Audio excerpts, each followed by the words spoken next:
YCP party అంత ఇదిగా అంటే కిందకి వెళ్ళిపోవడానికి అప్పటి వరకు టీడీపీ అసలు అంటే టీడీపీ అనేది పార్టీ అనేది సస్టైన్ అవ్వడమే చాలా కష్టం, ఇంకెప్పుడు గెలవలేదు అని అనుకుని చాలా జనాల్లో కూడా ఒక రకమైన అంటే జనాల్లో ఉందో లేదో తెలియదు కానీ రాజకీయ వర్గాల్లో అలాంటి అభిప్రాయం ఉండేది వేరే వేరే రాజకీయ వర్గాల్లో. సో అలాంటిది ఇలా పుంజుకోవడానికి కారణం ఏంటి సార్? అంటే ఏ విధంగా మీరు విశ్లేషిస్తారా కారణాలని? అంటే ప్రధానంగా కూటమి బలం sir. First of all vote banking, ఆబ్వియస్గా కాంబినేషన్, అది ఎంత పర్సెంట్ కలిసింది, పోన్ ఎంత పర్సెంట్ పెరిగింది అనేది అది వేరే విషయం. ఎందుకంటే మనం ఫైనల్గా చెప్పిన పర్సంటేజ్ కూడా యాక్యురేట్గా వచ్చి ఓవరాల్గా 58%, 38% అని చెప్పాం.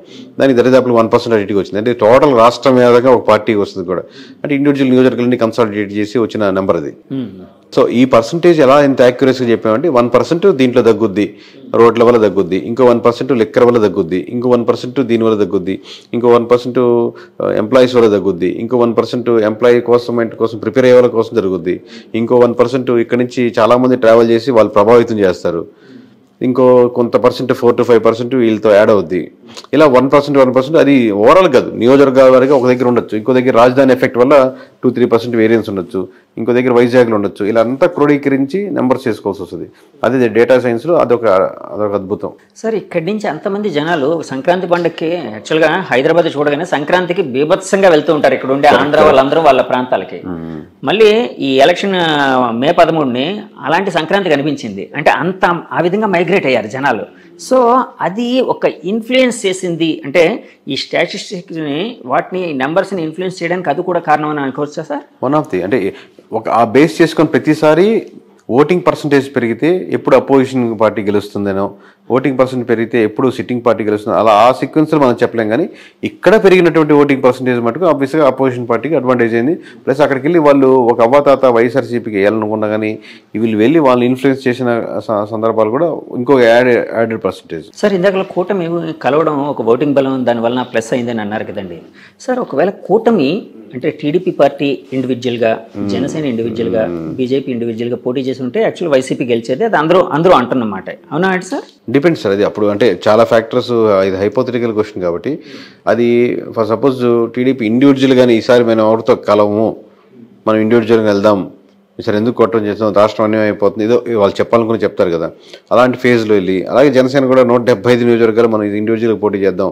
ఇది ఈ క్యాండిడేట్లు నేను ముందుగానే ప్రకటిస్తున్నాను, పలానా రాము గారు ఇక్కడి నుంచి కంటెస్ట్ చేస్తారు, పలానా రవి గారు ఇక్కడి నుంచి కంటెస్ట్ చేస్తారు, లేదా పలానా 50-60 నియోజకవర్గాలే కన్సాలిడేట్ చేద్దాం, మనం మొత్తం వద్దు 50కి 50 కొడదాం అన్న ప్లాన్తో వెళ్తే వేరే రకంగా ఉంటుంది. లేదు 175 పోటీ చేస్తే ఒక రకంగా ఉంటుంది. లేదు లాస్ట్లో పొత్తుల దాకా వచ్చి పొత్తులు సరిగ్గా కుదరలేదు, నువ్వు ఇచ్చేది నేను ఇచ్చేది మాట అనుకుని విడిపోయారు, అప్పుడు వేరే రకంగా ఉంటుంది. ఇలా నెంబర్ ఆఫ్ ఫ్యాక్టర్స్ బట్టి చెప్పినాం. బట్ పొత్తు లేకపోతే మటుకు చాలా నియోజకవర్గాల్లో టఫ్ ఫైట్ ఇచ్చింది. ఏ సినారియో ఏంటి అనేది ఒక్కొక్క దాంట్లో ఒక్కొక్క అడ్వాంటేజ్ ఉంటుంది. సార్ యాక్చువల్గా పవన్ కళ్యాణ్ గారు అంటే చంద్రబాబు గారు జైలు ఉదంతం జరిగిన తర్వాత పవన్ గారు వెళ్ళి యునానిమస్గా వాళ్ళకి అక్కడ ఒక సపోర్ట్ ఇవ్వడం అనేది ఈ రాజకీయ చిత్రాన్ని మార్చడానికి మెయిన్ కారణం అని భావించచ్చా సార్? ఒక షెఫాలజిస్ట్గా భావిస్తారా? అంటే దాని ముందు జరగాల్సిన నష్టాలు జరుగున్నాయండి. ఇప్పుడు 1% అని ఇంతకుముందు యాడ్ అయ్యింది. రోడ్లు ఆ రోజుతో బాగుపడలాగా, లేకపోతే ఆ రోజు నుంచి రోడ్లు బాగా లేకుండా లేవు కదా, రోడ్లు తీసుకుంది. లేదా ఎంప్లాయీస్ శాతం ఆల్రెడీ పవన్ కళ్యాణ్ కలిసినా కలవకపోయినా ఎంప్లాయీస్ అనేవో నెగిటివిటీ ఉన్నారు. ఇలా ఆల్రెడీ రెడీగా ఉంది. ఆ రెడీగా ఉన్నది కూటమిలో ఎవరికి వెళ్ళాలి, బీజేపీకి వెళ్ళాలా, టీడీపీకి వెళ్ళాలా, జనసేనకి వెళ్ళాలని ఆ తర్వాత మారింది. లేదు ముగ్గురు కూటమే కాబట్టి ఒక పార్టీకి వెళ్తున్నాయి. అసలు ఎవరి కేకే గారు ఎప్పటి నుంచి ఈ రంగంలోకి వచ్చారు?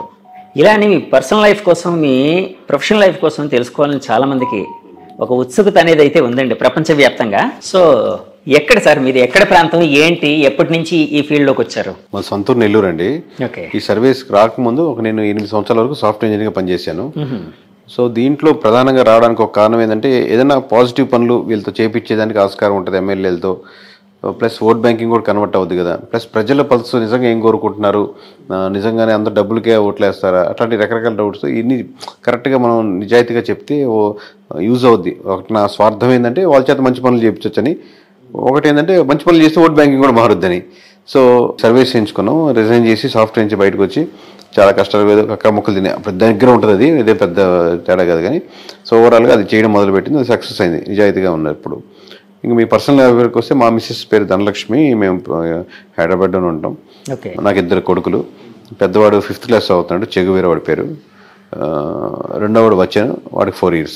చెగువీర అండి, మనం చెగువీర అంటాం, అతను యాక్చువల్ ప్రొనౌన్సియేషన్ చెగువెరా అంటాం. మేము మామూలుగా చెగు అని పిలుస్తాం. అంటే మీకు అంటే ఆ ఇన్ఫ్లుయెన్స్ ఏమైనా ఉందా అంటే అలాంటిది? అతను పవన్ కళ్యాణ్ గారు ఎక్కువ ఇన్ఫ్లుయెన్స్ అయ్యేవారు. చాలా అంటే లేదు సార్. మామూలు కమ్యూనిస్ట్, మా నాన్నగారు కమ్యూనిస్ట్ లీడర్ డిస్ట్రిక్ట్ వైజ్. కొంచెం బుక్స్ చదవడం, లేకపోతే ఒకసారి లాంగ్ బ్యాక్ నేను ఒక బైక్ మీద ట్రావెల్ చేస్తూ ఉన్న ఒక మూవీ ఉండేది, కంప్లీట్ మోటార్ సైకిల్ డైరీస్ అనేది ఉంది కదా, ఆ మూవీ చూశాను. మామూలుగా చూస్తున్నప్పుడు అప్పుడు ఎవరు చెగువేరు నాకేం తెలియదు అప్పటికి. మూవీ చూసి అద్భుతంగా, నాకు ట్రావెలింగ్ ఇష్టం, బైక్ అలా ట్రావెలింగ్ అనేది. తర్వాత అలా ఎవరు అప్పుడు దాంట్లో పూర్తి ట్రాన్స్ఫర్మేషన్ ఉంటుంది అనమాట. మీరు చూస్తుంటారు మోటార్ బైక్ డైరీస్, ఆ ట్రాన్స్ఫర్మేషన్ అవన్నీ చూడడం వల్ల బాగుంది ఇతను వేరంటే అప్పుడు చెగువేరు అనేది. దాని తర్వాత నన్ను గురించి తెలుసుకున్నాను. అప్పుడు వీళ్ళ ద్వారా వాళ్ళ ద్వారా పవన్ కళ్యాణ్ ఇష్టం లేదా వాళ్ళ ఇష్టం సంబంధం లేదు, నేను ఇండివిజువల్గా తీసుకుంది. బట్ కోఇన్సిడెంట్లీ వాళ్ళు అదే కనెక్ట్ అయ్యింటారు, నేను అట్లా అంతే. అది యూనిక్నెస్ 50% అంటే కనెక్ట్ అని కూడా కాదు. ఇప్పుడు అనిల్, సునీల్, రవి, కిరణ్ అట్లా ఇన్ని రొటీన్ పేర్లు కదా. నేను స్కూల్స్ లో ఈ పేరు ఇంకోటి ఉండకూడదు అన్న 50% రీజన్. ఇంకోటి నేను కనెక్ట్ అయిన డైరీస్, దాంట్లో అతనికి ఆల్రెడీ ఆ పేరుకి ఒక స్టోరీ ఉంది, ఒక యూనిక్నెస్ ఉంది కదా అనేది. ఇట్లా రకరకాల కాన్సెప్ట్. ఇందాక మీరు ఒక మాట అన్నారు, షెఫాలజిస్ట్గా ఉంటే పొలిటీషియన్స్ అయితే మంచి పనులు చేయించచ్చని. అది ఎలా సాధ్యపడుతుందండి? అంటే మనం సర్వే అండ్ స్ట్రాటజీస్ కదా సార్, ఎమ్మెల్యే కలుస్తాం, వాళ్ళు సర్వే రిపోర్ట్ ఇస్తాం కదా. లాస్ట్లో మీరు ఇక్కడ నెగిటివిటీ ఉన్నది చెప్తున్నప్పుడు మీరు ఈ పనులు చేయండి సార్, అక్కడ యూజ్ అవుతుంది చెప్తాం కదా, ఆయనకి అడ్వైజ్ చేస్తాం, స్ట్రాటజీ కూడా చెప్తాం కదా ఎక్కడెక్కడ నెగిటివిటీస్ ఉన్నాయో. అప్పుడు ఆ థింగ్స్ చెప్పేటప్పుడు కొంచెం అక్కడ ఏదో ఎలక్షన్స్లో పెట్టుకునే డబ్బులు లాస్ట్ మినిట్లో పెట్టే డబ్బులు పెద్ద ఓటింగ్ % డిఫరెన్స్ ఉండదు. అది అమౌంట్ దీని మీద ఇన్వెస్ట్ చేయండి, మంచి పని మీద, ఇక్కడ కార్యక్రమం మీద ప్రజలకి ఎంతో హెల్ప్ అవుతుంది. మీకు ఆయన కావాల్సింది ఏంది? ప్రజలకు హెల్ప్ పక్కన పెడదాం, గెలవాలి. పోటీ చేసినప్పుడు గెలవాలి, ఫస్ట్ రీజన్ అదే. ఆ రీజన్ సక్సెస్ఫుల్ అవుతుంది కదా. అదే వేరే దగ్గర పెట్టే బదులు, రేపు పొద్దున్న లాస్ట్లో 20 కోట్లు 40 కోట్లు పెట్టే బదులు ఇక్కడ 2 కోట్లు పెట్టి ఈ గ్రామంలో ఈ సమస్యను తీర్చగలిగితే ఇది స్టాండ్గా ఉండిపోతారు. దాన్ని అడ్వర్టైజ్ చేసుకొని ఇంకో ₹1 పెట్టి అదే సమస్య. అలా మంచి పనులు అంటే అలా యూజ్ఫుల్ పనులు అనమాట, లాంగ్ రన్గా ఉండేటట్టు. ఇది డబ్బులు ఇస్తే టెంపరీ, తలా 2,000 ఇచ్చినా తీసుకుంటే, తలా 3,000 ఇచ్చినా తీసుకుంటారు, కానీ టెంపరీ కదా, 2 రోజులు ఖర్చు అయిపోద్ది. కానీ అటుగా ఒక ఆర్గనైజేషన్గా ఏదైనా స్ట్రక్చర్గా మీరు ప్లాన్ చేశారనుకోండి, ఆ 2-3 గ్రామాలకి స్టాండర్డ్గా ఉంటుంది ఎప్పటికీ. సార్ ఇందాక మీరు ఒక మాట అన్నారు, కూటమి కలవడానికి ముందే జరగాల్సిన నష్టం జరిగిపోయింది వైసీపీ పార్టీకి.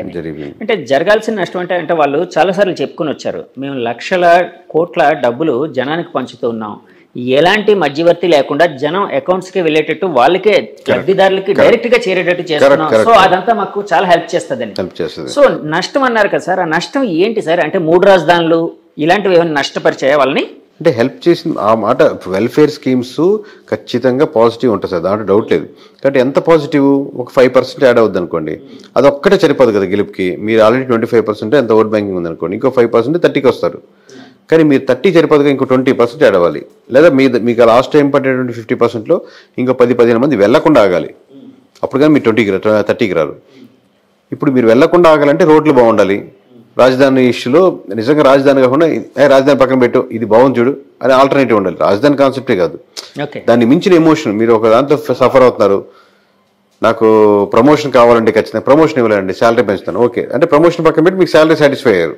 సో ఆ ఎమోషన్ ని కనెక్ట్ చేయడం ఏదో అంతే, 100%. లేకపోతే ఇన్ని రకాలుగా డ్యామేజ్ అవ్వదు, ఇన్ని లేయర్లు. సో ఏ ఎమోషన్ ఎక్కడ మిస్ అవుతున్న దానికి ఆల్టర్నేటివ్గా మీరు ఇంకో ఎమోషన్ యాడ్ చేయగలగాలి. ఆ ఎమోషన్ యాడ్ చేయడంలో మిస్ ఫెయిల్ అయింది.